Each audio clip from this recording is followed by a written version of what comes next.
Welcome to Sri பிரீஸ்பே. எல்லாரும் எப்படி இருக்கீங்க நண்பர்களே? இன்னைக்கு நம்ம பேச போற இந்த விஷயம் வெளியில யார்கிட்டயும் சொல்ல முடியாம மனசுக்குள்ளேயே பூட்டி வச்சு அழுதுட்டு இருக்க பலருடைய வீட்டுக்குள்ள இருக்கிற ஒரு நிதர்சனமான உண்மை. ஒரு வீட்ல தினமும் சண்டை நடக்குது. கணவனுக்கும் மனைவிக்கும் ஒருத்தர் ஒருத்தர் புரிஞ்சுக்கிறதுக்கு முடியல.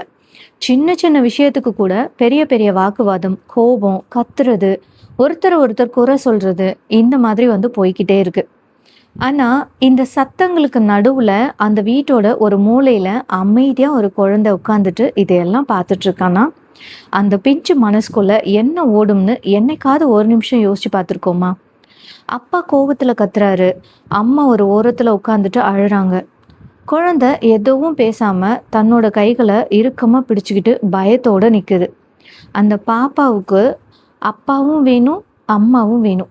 ஆனா, அவங்க 2 பேரையும் ஒண்ணா சந்தோஷமா பார்க்க அந்த குழந்தையால முடியல. இதுதான் இன்னைக்கு பல குடும்பங்கள்ல நடக்கிற மிகப்பெரிய அமைதியான வலி. இதுக்கு ஒரு சின்ன நடைமுறையில இருக்கக்கூடிய ஒரு கதைய சொல்றேன். ஒரு வீட்ல ரவி, மீனான்னு ஒரு தம்பதி இருக்காங்க. அவங்களுக்கு 10 வயசுல ஒரு பையன் இருக்கான். அந்த குழந்தைக்கு அப்பான்னா ரொம்ப பிடிக்கும். அம்மான்னா உயிர். ஆனா, அந்த வீட்ல நிம்மதியே இருக்காது. அப்பா வேலை முடிஞ்சு வீட்டுக்குள்ள நுழையும் போதே அம்மா கேட்பாங்க, "ஏன் இவ்ளோ நேரம்? எங்க போயிருந்தீங்க?" உடனே அப்பா கோவமா, "வீட்டுக்கு வந்த உடனேயே கேள்வி கேட்க ஆரம்பிச்சிட்டியா? நிம்மதியா ஒரு 10 நிமிஷம் இருக்க விடுறியா?" அப்படின்பாரு. அவ்வளோதான். அங்க ஆரம்பிக்கிற சண்டை அவங்க 2 பேருக்கும் அது வெறும் 5 நிமிஷம் வாக்குவாதமா இருக்கலாம். ஆனா, அத கேட்கிற அந்த குழந்தையோட மனசுல அந்த பயமும், படபடப்பும் பல மணி நேரம் எதிரொலிச்சுக்கிட்டே இருக்கும்.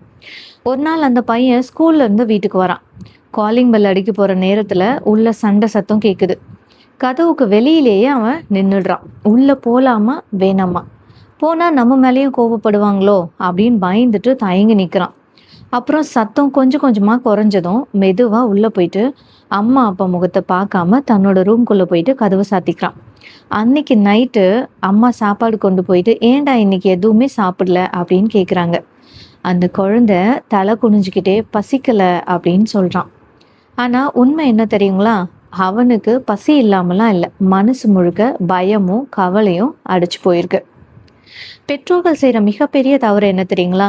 நம்மள பல பெற்றோர்கள் நினைக்கிறோம், குழந்தைக்கு என்ன தெரியும்? அது சின்ன பிள்ளை தானே, மறந்துடும் அப்படின்னு நினைக்கிறோம். நாங்க சண்டை போட்டுக்கிட்டாலும் குழந்தைய நல்லா தானே பார்த்துக்கிறோம். பெரியவங்க பிரச்சனை அதுக்கு புரியாது அப்படின்னு. ஆனா உண்மை அது கிடையாதுங்க. குழந்தைங்க வார்த்தைகள மட்டும் கேட்கறது இல்ல, அந்த வீட்ல இருக்கிற சூழ்நிலைய, அதிர்வுகள உணர்றாங்க. அம்மா அழுறது, அப்பா முறைச்சு பார்க்கறது, 2 பேரும் ஒரே வீட்ல இருந்தாலும் பேசாம முகத்த திருப்பிட்டு போறது. இது எல்லாமே குழந்தையோட ஆழ் மனசுல ஆழமா பதிஞ்சிடுது. குழந்தைங்க இந்த வலிய எப்படி வெளிப்படுத்துறாங்க? அவங்க பார்த்தீங்கன்னா, அமைதியா இருந்துருவாங்க. சில குழந்தைங்க அளவுக்கு அதிகமா அமைதியாயிடுவாங்க. யாரோடையும் பேசவே மாட்டாங்க. ஸ்கூல்ல கவனம் செலுத்த முடியாது. படிப்புல அவங்களோட இன்ட்ரெஸ்ட் குறைஞ்சு போயிடும். ஆசிரியர்கள் சொல்றது கூட அவங்களோட மண்டையில ஏறாது. அடுத்ததா சின்ன விஷயத்துக்கு கூட எகிறி அடிப்பாங்க, கத்துவாங்க. ஏன்னா வீட்ல அவங்க பார்க்குற ஒரே மொழி கோவம் மட்டும்தான். யார்கிட்டயும் பேசுறதுக்கு பயப்படுவாங்க. பொது இடங்கள்ல ரொம்பவே கூச்சப்படுவாங்க. தேவையில்லாத வயித்து வலி, தலைவலி, தூக்கத்துல பயந்து எந்திரிக்கிறது, இது மாதிரியான பிரச்சனைகள்லாம் இந்த குழந்தைங்களுக்கு வர ஆரம்பிக்கும். குழந்தை அமைதியா இருக்குன்னா, அது எதையும் கவனிக்கலன்னுலாம் அர்த்தம் கிடையாதுங்க. அந்த அமைதி தான் அதோட மிகப்பெரிய கண்ணீரு. சண்டை வராத குடும்பமே இந்த உலகத்துல கிடையாது. வெவ்வேறு பின்னணியில இருந்து வர 2 மனுஷங்க ஒண்ணா வாழும்போது கருத்துக்கள் வேறுபாடு செய்ய தான் செய்யும். முரண்பாடுகள் வர்றது ரொம்ப இயற்கை. ஆனா பிரச்சனைய நாம எப்படி அணுகுறோம் அப்படின்றதுல தான் வாழ்க்கையே இருக்கு. கருத்து வேறுபாடு இருக்கலாம். ஆனா ஒருத்தரை ஒருத்தர் கேவலப்படுத்தக்கூடாது. கோபம் கூட வரலாம். ஆனா தரக்குறைவான வார்த்தைகளை வீசக்கூடாது. பிரச்சனை உங்க 2 பேருக்குள்ள மட்டும்தான் இருக்கணுமே தவிர, அதை ஒரு குழந்தையோட தலையில சுமையா நாம ஏத்திடக்கூடாது. குழந்தைங்கள எப்பவும் இந்த பிரச்சனைகளுக்கு நடுவுல இழுத்துறாதீங்க. சில வீடுகள்ல அம்மா சொல்வாங்க, "உங்க அப்பா எப்பவுமே இப்படிதான். அவரு ஒரு பொறுப்பில்லாத ஆளு" அப்படின்னு சொல்வாங்க. உடனே அப்பா சொல்வாரு, "உங்க அம்மாவுக்கு என்னைக்குமே புத்தி வராது" அப்படின்னு. இன்னும் கொடுமை என்னன்னா, "உன்னோட அப்பாவ பிடிக்குமா? உனக்கு அப்பாவ பிடிக்குமா? இல்ல அம்மாவ பிடிக்குமா?" அப்படின்னு குழந்தைகிட்ட கேட்கிறது. இத விட கொடுமையான கேள்வி உலகத்துல வேற எதுவுமே இருக்க முடியாது. அந்த குழந்தைக்கு அப்பாவும் வேணும், அம்மாவும் வேணும்.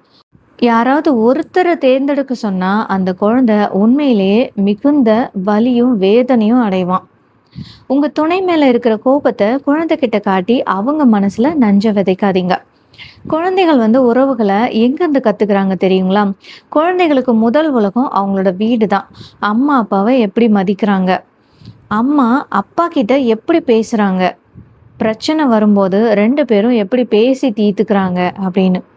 அப்பா எப்படி அம்மாவ ட்ரீட் பண்றாங்க, அம்மா எப்படி அப்பா கிட்ட பேசுறாங்க, பிரச்சனை வந்தா எப்படி பேசி தீர்த்துக்கிறாங்க, தப்பு செஞ்சா மன்னிப்பு கேட்குறாங்களா அப்படின்னு.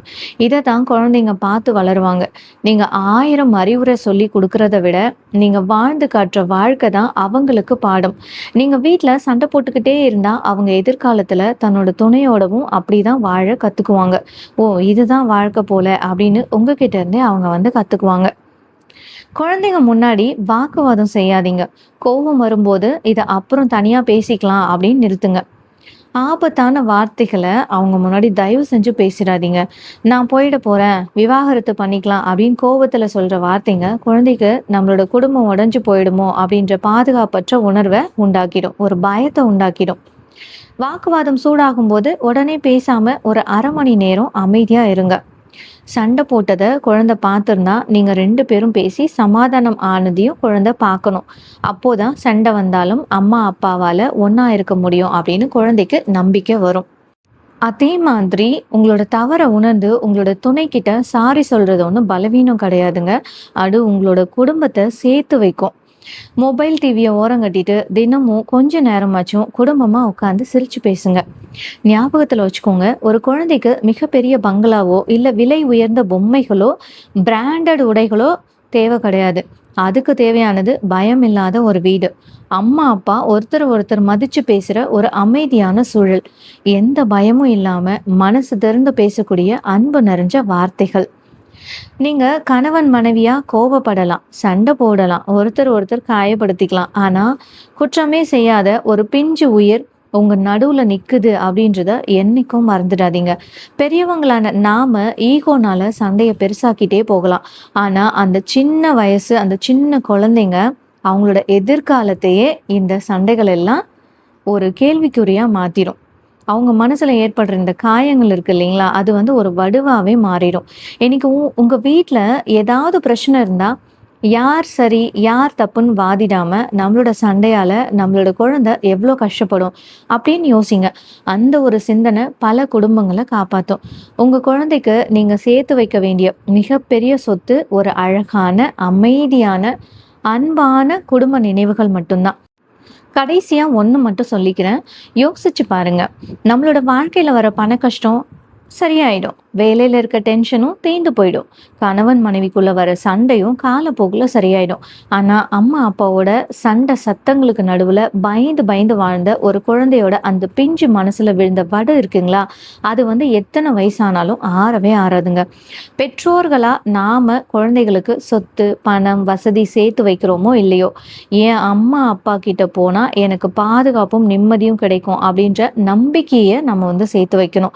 வாழ்க்கை முழுக்க அவங்க நினைச்சு பார்த்து சந்தோஷப்படக்கூடிய ஒரு அழகான குடும்ப நினைவுகளையும் நாம அவங்களுக்கு சேர்த்து கொடுக்கணும். நிச்சயமா நம்மளால கொடுக்க முடியும். கொடுக்கவும் செய்யணும். ஈகோ, கோபம் எல்லாத்தையும் தூக்கி ஓரமா வைங்க. இன்னைக்கே உங்க குழந்தையோட எதிர்காலத்துக்காக, உங்களுடைய குடும்பத்தோட நிம்மதிக்காக உங்க துணைக்கிட்ட ஒரு சின்ன புன்னகையோட அன்பா பேச ஆரம்பிங்க. ஏன்னா இந்த உலகத்துல ஒரு குழந்தைக்கு நாம தரக்கூடிய மிகப்பெரிய பரிசு அந்த குழந்தை நிம்மதியா வாழக்கூடிய ஒரு அமைதியான குடும்பம் மட்டும்தான்.